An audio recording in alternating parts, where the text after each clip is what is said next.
Kyk, staan maar stil. Waar het jy die voeltjie gekry? Op die gras. En toe? Hoekom druk jy ore toe? Hy squeak te veel. Haal hom af en wys jy gou vir ouma sy lang pote ook.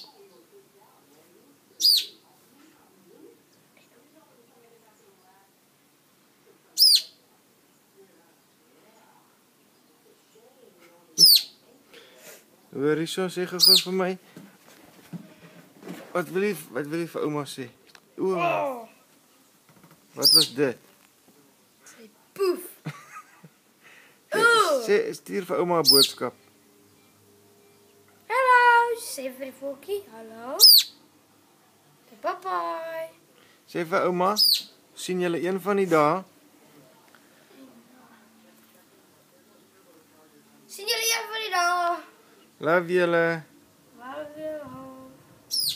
Ciao for now. Ciao for now. Wat is mijn tekst?